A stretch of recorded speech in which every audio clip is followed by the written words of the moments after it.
بسم اللہ الرحمن الرحیم بسم اللہ الرحمن الرحیم۔ السلام علیکم ورحمۃ اللہ وبرکاتہ۔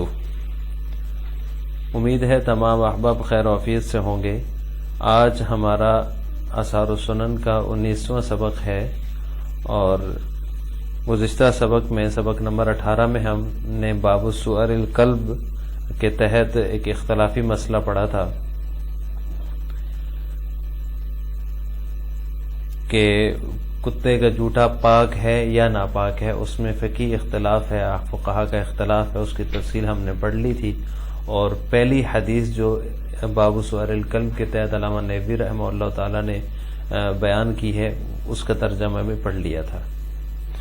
آج کے سبق میں ہم اس باب کے تحت دیگر احادیث اور پھر جو سؤر قلب ہے، کتے کا جوتا جو ہے، اس میں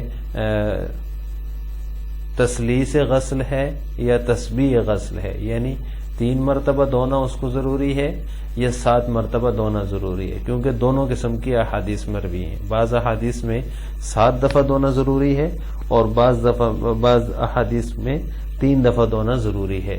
تو وہ احادیث بھی ہم دیکھیں گے، ان کا ترجمہ بھی، اور ساتھ میں اس مسئلے کی تفصیل بھی ہم دیکھیں گے۔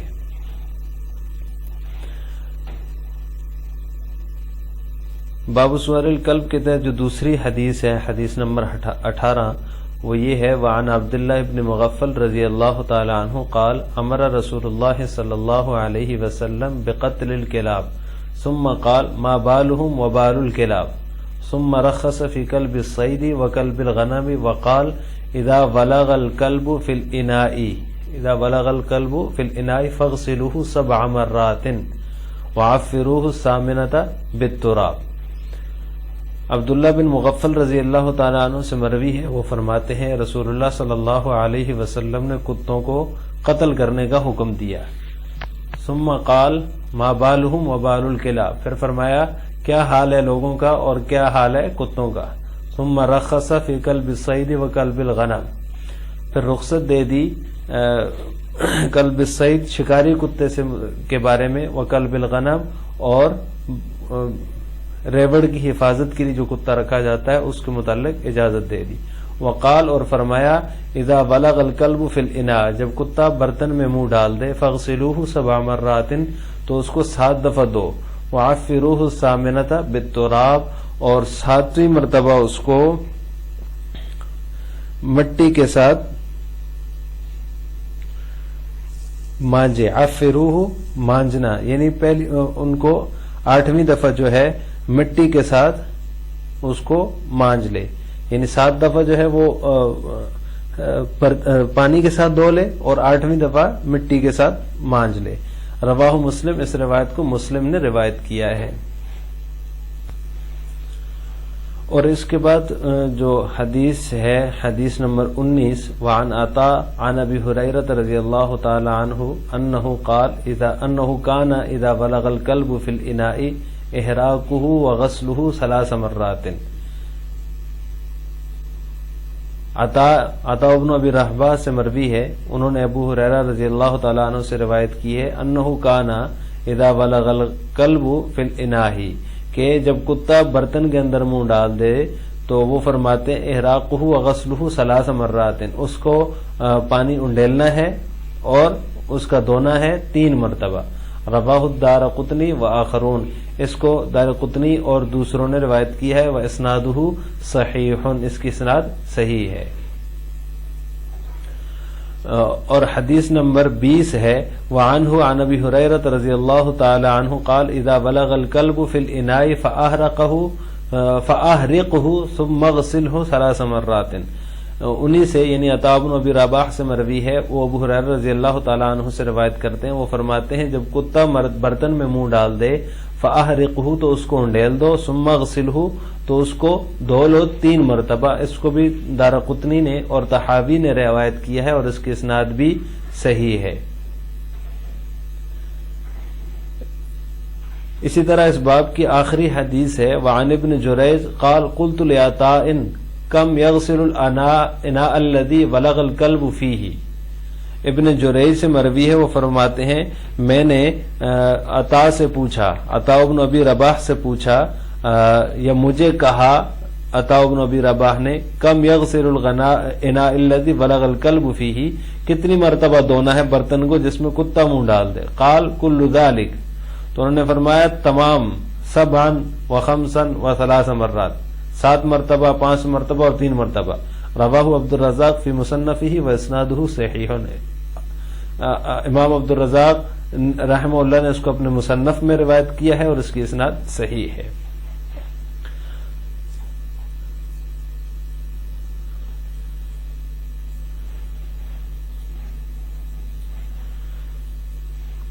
تو اب اس مسئلے میں ائمہ کا اختلاف ہے کہ کس حدیث پر عمل کیا جائے، جس میں تسلیس کا ذکر ہے یعنی 3 مرتبہ دھونے کا ذکر ہے یا 7 مرتبہ دھونے کا ذکر ہے۔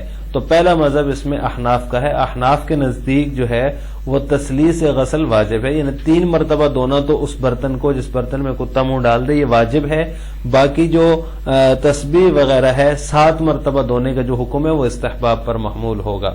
اب ان میں دلائل جو ہے حدیث نمبر 19 اور 20 جس کے اندر واضح طور پہ بھی ہم نے پڑھا کہ 3 مرات 3 کا ذکر ہے، تو یہ دونوں احادیث جو ہیں یہ احناف کی دلیل ہیں کہ اس میں آپ صلی اللہ علیہ وسلم نے فرمایا 3 مرتبہ اس کو دھو لیں، پانی انڈیل دیں اور اس کو 3 مرتبہ دھو لیں۔ تو 3 مرتبہ جو دھونے کا حکم ہے وہ واجب ہے، اور اس کے بعد جو دیگر احادیث کے اندر 7 مرات کا ذکر ہے، 7 مرتبہ یا 5 مرتبہ کا ذکر ہے، اور اسی طرح 8ویں مرتبہ مٹی کے ساتھ دھونے کا مانجنے کا ذکر ہے، تو وہ استحباب پر محمول ہوگا۔